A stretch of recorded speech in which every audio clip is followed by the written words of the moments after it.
regular calculator though, right? You can use this as a regular calculator, which a lot of you have already been doing, right? To get it to kind of the regular calculator screen, it's not obvious, but you go second quit, and it just gets out of everything else it does. So if you happen to say, oops, I pushed this button and I don't know what any of that means, you can always get back to what's called the home screen by pushing second quit, and it'll quit whatever else it's doing, right, and go back to there.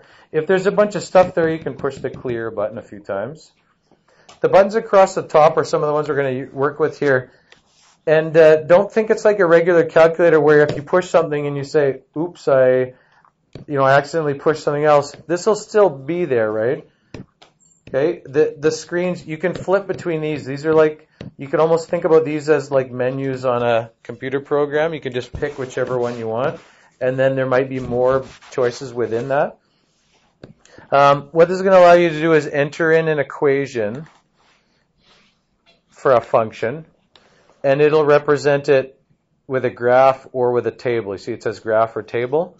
So it'll create the graph for you, or it'll create the table for you for an equation. I tried to pick on here a simple one to start with that you hopefully know what it looks like. What is that line? What do we expect that line's going to look like? Because you know something about slope-intercept form now, in theory, right? Even though the weekend happened and that might have erased your memory. But what should that look like? Let me create a grid here where you can tell me all about it. If you were to draw a graph of that, and it was on here. Okay, so what was it again? Y equals 0.5 x plus 1. We're good at knowing what each of those things is right now, right? What does that represent? Slope. The number in front of the x is the slope. The coefficient of x is the slope. What is this number? Y-intercept. If you happen to be not listening right now, it would be really good if you were listening, okay? Or at least if you weren't talking. That's the y-intercept.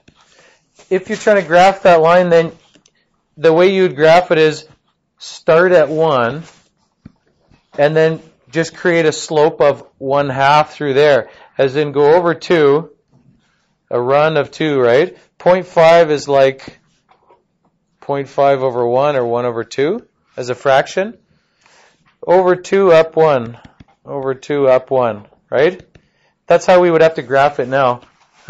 If we were going to put the thing on here, then you can also go backwards, right? Down like that. This is what this line would look like, right? Like that. That's the line. That's what we expect it to look like. You can represent the line for this equation that you represent algebraically. This is representing it graphically. Okay? Graphically, what does the word graphic mean? On a graph? Well, you use the word, the word graphics. You talk about graphics of a video game, visuals. Graphic just means visual, right? Or a picture. This is a picture, right? Algebraically, with algebra, symbols, right? And then the other way you could do it is with a table. That's called numerically. If we created a table for this, what would you have to do to create a table for this? A table.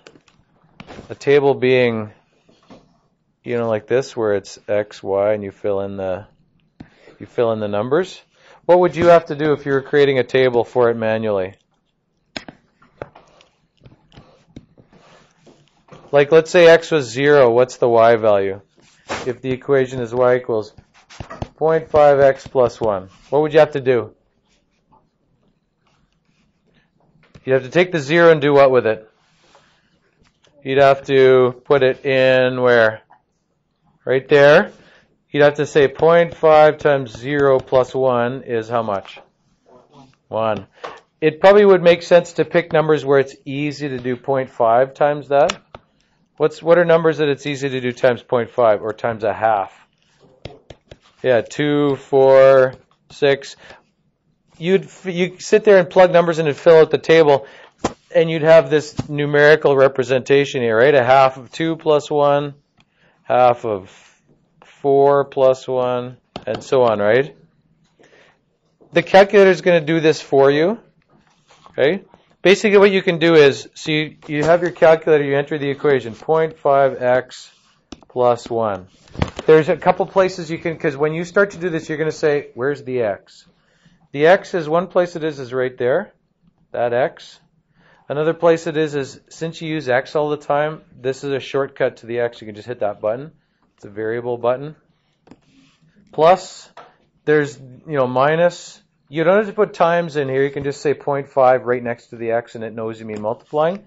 There's a negative key if you wanted to put a negative number. Like if you were putting in negative 0.5x minus 1, you'd have to do that. Notice there's a minus, like a subtraction, and there's a negative, the little short one or the long one. You have to use those properly. That's going to be a common problem here. So you enter the thing, the y equals is already there. Why does this say y1 if all we want is a y? What does that mean, y with the little tiny 1 there? You haven't probably used variables like that, but if in physics or in science you might have used variables where you use a subscript, a little number low down like that, as opposed to a superscript, a number high up like this. This just means y number 1, y number 2, y number 3. Whereas this, what does that mean if you put a number up high like that? Y squared, y to the third. So we're not doing that. This just means you want to use y a whole bunch of times, so you put a number with it. You can put up to 10 things in here, right?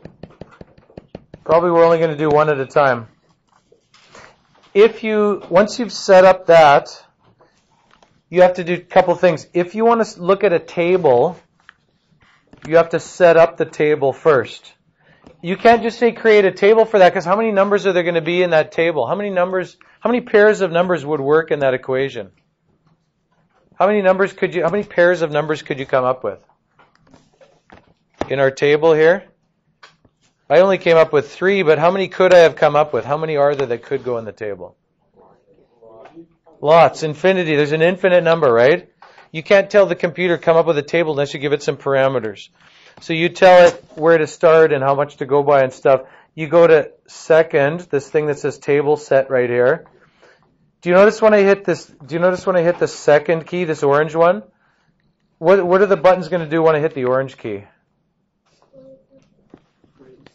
It's going to do all the things that are in orange. As soon as I hit the second key, you see it puts a little arrow there saying up. It's going to do whatever is written in orange instead of what's written on the button. Just like if I hit this alpha, there's a little A there. It's going to do whatever it says in green, not what the button says. So if I want to go to this second table setup, I have to hit the orange button and then do that. It takes me to a thing that looks like this. Table start. What do you think that means? Got to use your common sense here. What do you want the table to start at? The x value you want the table to start at. I'm going to start my table at -3. What do you think this means? Now that you know what that little triangle means, where did we see that before? Change in y over change in x. You saw that little triangle. It's actually a letter delta, a Greek letter. Change in the table. Delta table means change in the table. What do you think that is going to tell it? But if you put a number here, so if there's a 10 there, what's going to happen with the table? What do you think? It'll go up by 10s, right? It's going to go up. This is putting in what you want x to go up. If you say start at -3, but delta table is 10, what's the next number going to be? 7 or something like that, right? What if I put a 1 there? -3, -2, -1, 0, 1, 2, 3. If you want to look at the table, then that's over here above this button. You got to go second. It fills out the table for you. By the time we get to grade 10, I don't care so much if you can manually create a table. You can use the calculator to create a table for yourself to come up with the values really quickly instead of doing it manually. You can scroll down and then the table just continues, right? As far as you want. Okay? And now actually if you go back to table setup, it'll have changed it to the way it was. One other thing to notice here is these two things. You see where it says auto and ask? What do you think that means? Independent, dependent, auto, ask. It'll do it itself or it'll ask. When you're using technology, whether it's computer software or something, you got to kind of think about what things mean and experiment and stuff. If you put this on ask here, it's going to ask you for the numbers instead of automatically filling out the x values. The reason you might want to do that is you get a blank table here, and you can just, if you have numbers you want to know but they're not all in a nice order, let's say you wanted to know -7 and then 2 and then 1.5 and then 63.5 and then -1,000 or whatever, right? If you want to put numbers in that aren't in a nice order, you could set up in the table. You can do it that way. Okay? That's how to set up a table. Setting up the graph is a little more, for some reason when people start to use this, it's a little more difficult. The way you set up a graph here is called window. It's too bad it doesn't say graph setup. It says window. Why do you think they might have called it window? Graph setup is too long. Because it's what? Well, I guess they're thinking the screen is like a window. They're saying how much of it you want to see. The graph would go on forever, right? This graph would go on forever here, but you can only see a certain portion of it. And it just depends on where you end this thing here. So if that's my graph, I'm going to try something different here. Normally you'd probably want to set your graph up so, like, say that is set up on the screen. That's the part that's showing. If you wanted to set that up on the thing, what you'd say is go from -4 on the x-axis to 4. And go from -2 on the y-axis up to, what am I going up to here, 3? This is called x minimum.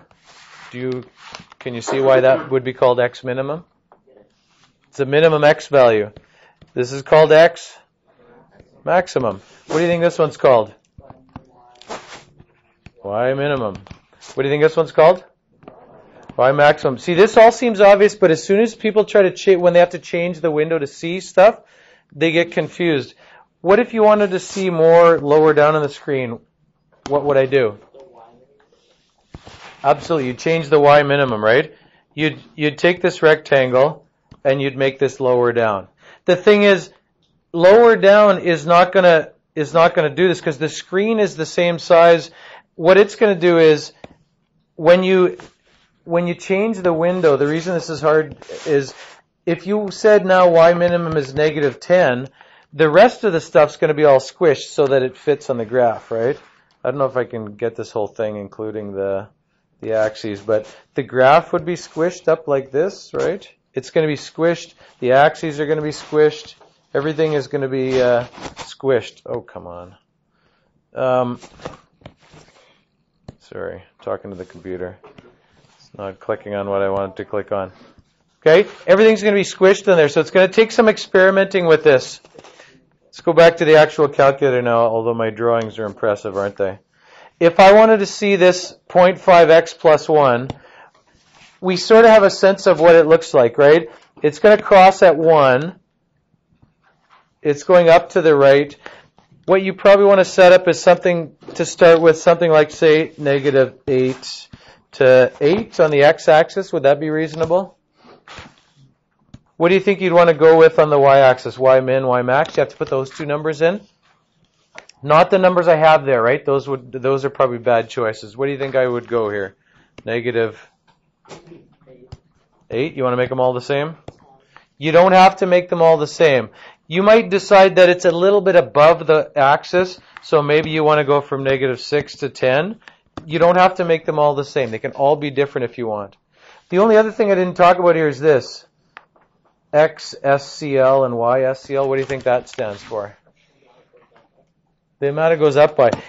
All it does is it tells it how often to put a grid line here.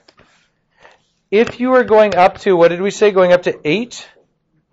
And you tell it to put a grid line every 1, there's going to be 8 grid lines here. Or there's going to be 7, right? It's going to divide into 8. If you put in 0.1, what's it going to do? Is that going to be a useful scale to put in there?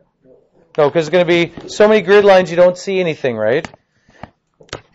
If you were going up to 8,000 and you told it to put a scale of 1, would that be a good scale to put? No, because it's going to put so many grid lines you don't even see it. So for what we're doing here, we could put, what would be a good scale to put here? 10,000? No. 1 would be a good scale. Or 2 maybe.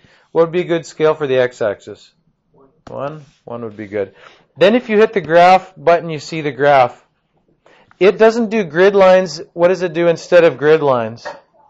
It just does dots at the intersection points. Usually when you turn the calculator on, that feature is disabled. You can turn it on if you want the grid lines, because I think the grid lines help you set up the graph properly.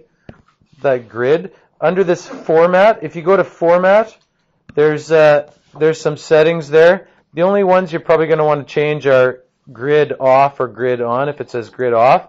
Or if for some reason the axes aren't there and you're sure they should be there, you could turn that. If you don't like it so crowded like that, you can go back and say, I don't want it to put a dot every 1. I want it to put a dot every 2 horizontally. See, now it only puts a line of dots every 2. That's 2, 4, 6, 8, right? Whereas vertically, 1, 2, 3, it puts one every 1. Or you might decide you want to go back and change this to a 2 now. Then it's going to spread out. The dots are just kind of for reference points, right? Now, you notice that the dots weren't all spread out nicely when I had them as 1s, right? What do you remember when this didn't look nice and symmetric, right? That's supposed to be a dot every 1, but what do you notice? I don't know if you can tell from where you're sitting, but does it look like it's all nicely spread out there evenly? It doesn't really. These two look like they're closer together than the other ones, right? Don't these look closer together vertically than these ones? Sort of.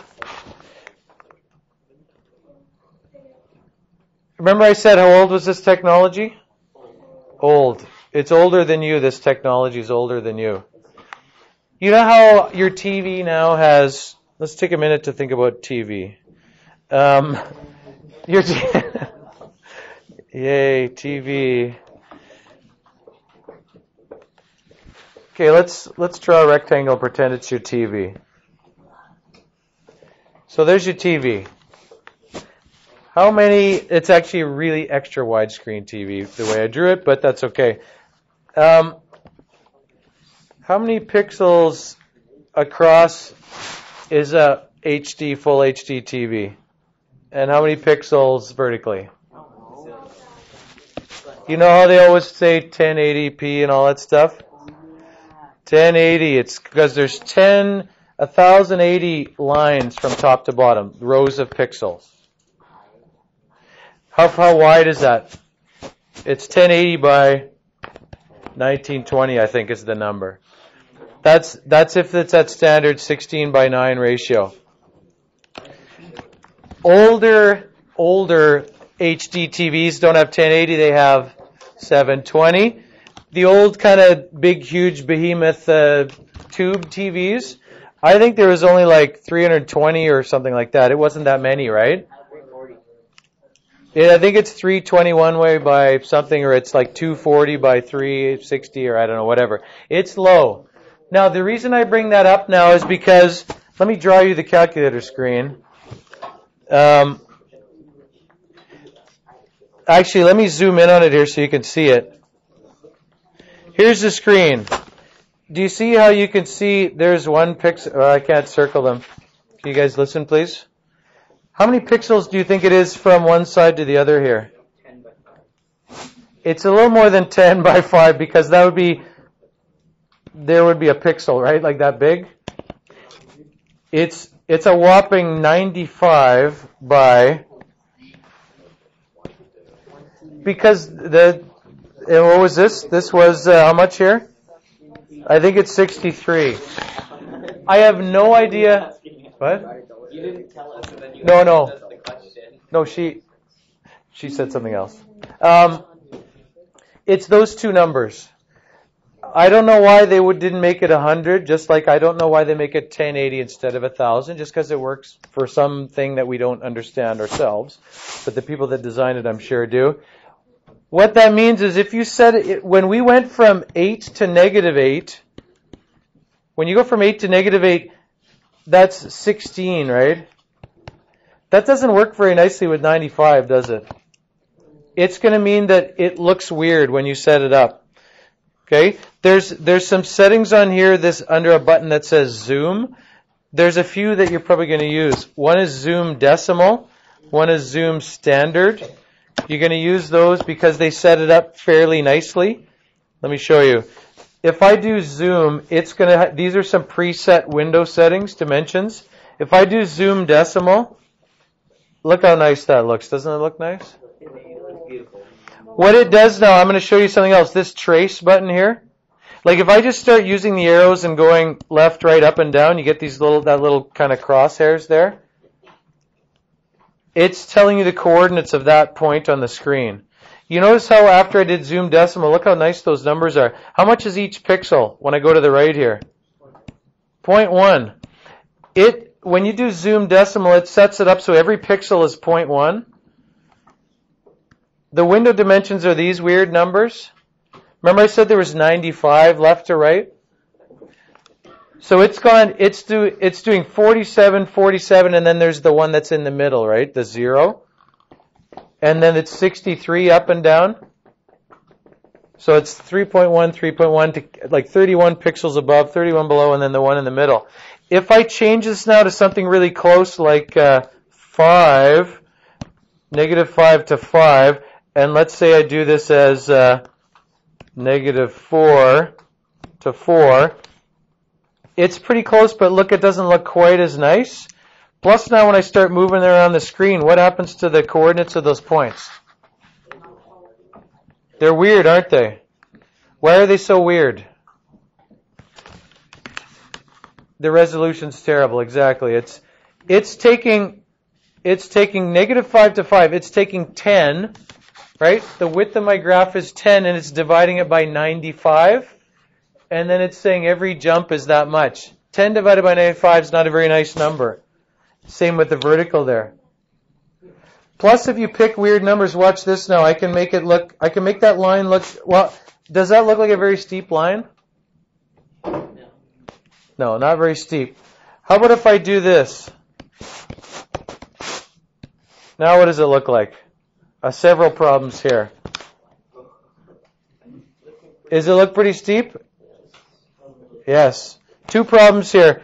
One, I picked a scale this way that's way more than the scale this way. So it makes this look deceivingly steep, right? What's the other problem? What are all these horizontal lines? Go back and look at the window. Look at my scale here. -50 to 50. How many pixels did I say are across the screen? 95. How far is this? 100. And I'm telling it to put a mark every 1. So it's trying to put it every 1. Basically, how often does it have to put a mark? Like at least every pixel, right? That's why it just looks like it's filled in. If I was going from -50 to 50, what would be a reasonable scale to go by here? 10 probably, right? Because now it's going to put one every 10. That graph, like the grid there looks the same as the one I have before, but the line looks steeper, doesn't it? When you draw these things, you need to put your scale down.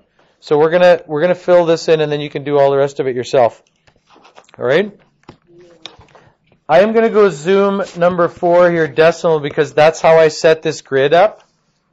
And I want you to copy that line down on that grid right there.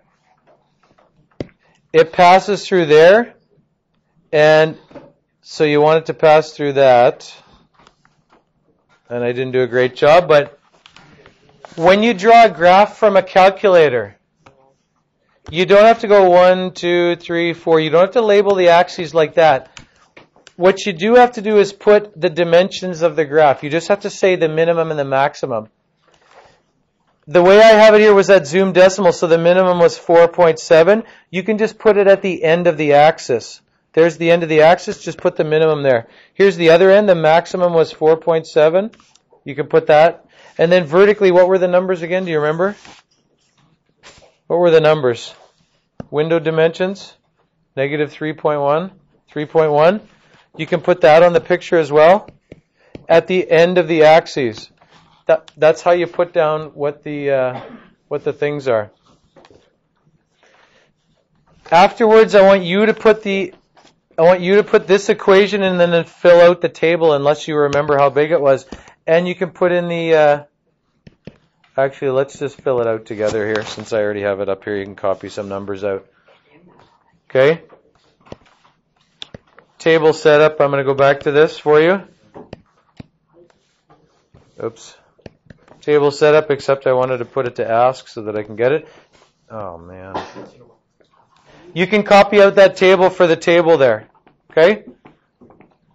After you've done that, you need to come get a calculator, and you need to work on the rest of this.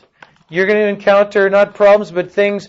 There's little thought bubbles in the study guide for you to give you some hints and stuff. Or you're going to talk to the person next to you and see if you can problem solve to figure it out. Don't just say, "Nah, I don't get it. I'm stuck." Talk to the person next to you and sort it out, and you'll get it. If you're both stuck, you can ask me or ask somebody else. We need to stay on task here, okay? Can you get going on that? Fill out that table, then come get a calculator.